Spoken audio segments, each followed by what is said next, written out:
I'm here to talk to you about the Everlit Medical First Aid Kit. This is a trauma kit that is useful in field and combat applications. I am a surgeon and a trauma surgeon and did a tour with the United States Army as a combat surgeon. I'm going to also give you a little bit of advice on some trauma care basics. Within the kit,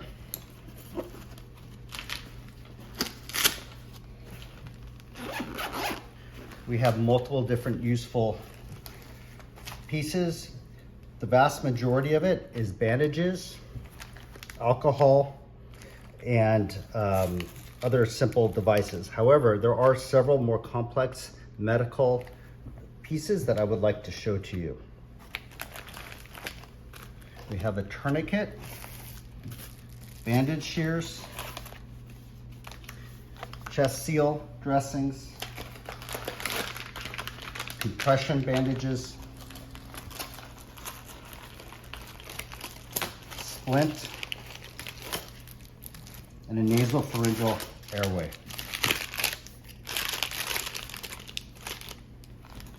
All right, trauma basics. Number one is if you find yourself in a trauma situation, the first thing is to ensure your own safety. If you need to return fire, if you need to evacuate or get out, that is the number one priority. You cannot administer first aid if you are not safe. Make sure you take care of yourselves. Simple trauma management follows the ABCs: airway, breathing, and circulation. Your number one priority is to make sure that your patient has an airway. The nasopharyngeal airway is designed to take a small amount of lubricating jelly and insert into the nostril of the patient, slide all the way back by putting it in and then sliding all the way back until it's here. This will allow you to either breathe through here to ventilate for the patient. It'll protect the back of the throat if there's any facial injuries. And you can also, if you have a bag and mask, use that or just use mouth-to-mouth resuscitation. This is very important to establish the airway. If in a truly critical situation, you can make a small incision just below the Adam's apple here and insert this through that as well, what's called a cricothyrotomy. One of the very big problems in battlefield medicine is chest gunshot wounds. These are gunshots that go to somewhere in the chest where as the patient is breathing, air can be pulled in and that collapses the lung. In order to protect against that, what we call a sucking chest wound, we have special chest seal dressings that are designed to be placed over chest wounds.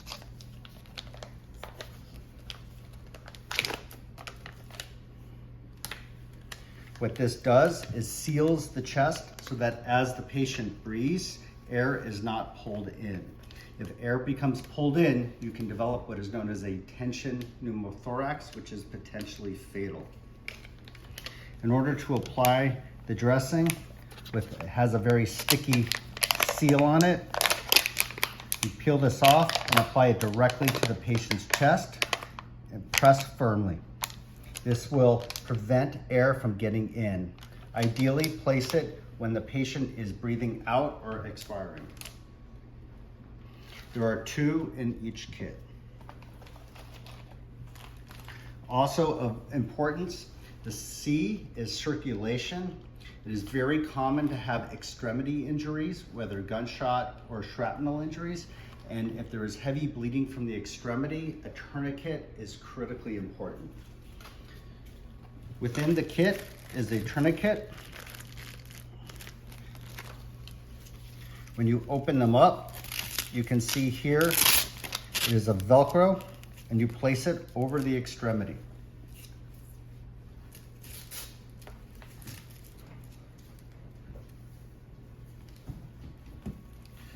Place the tourniquet over, pull tight, and then apply the Velcro, and then begin to turn the rod until either the bleeding stops or you can no longer feel the pulse. Once this has been done, the rod stays in place. Wrap this around and secure.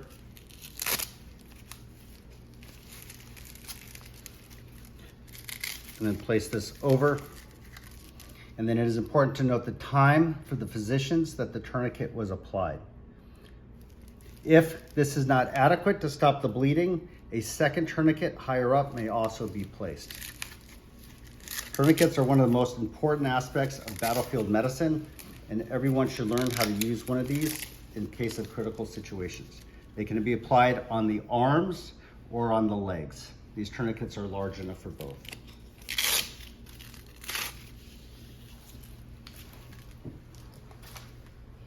Also within the kit is a splint.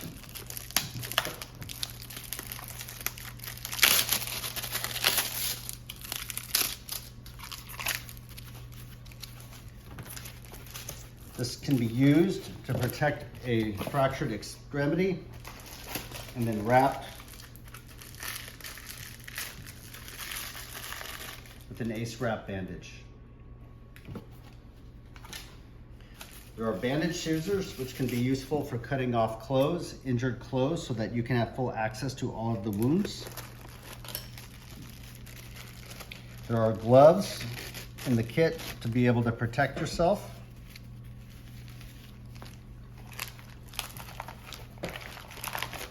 Alcohol swabs for sterility. An emergency blanket to cover and keep patients warm. Additional pads for gauze. And several different bandages that can be useful as well.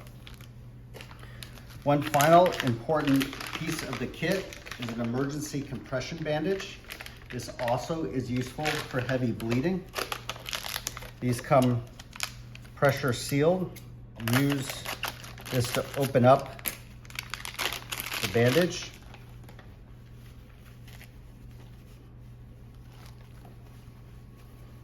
This has a clean pad to place over the wound.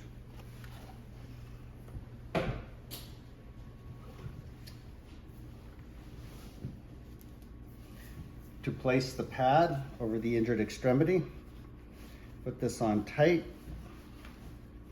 begin to come through, and then bring this underneath this piece, pull tight, and then bring back this way and apply the pressure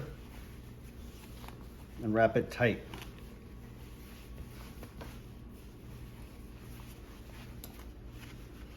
When you are done, you can slide this underneath in order to secure the dressing.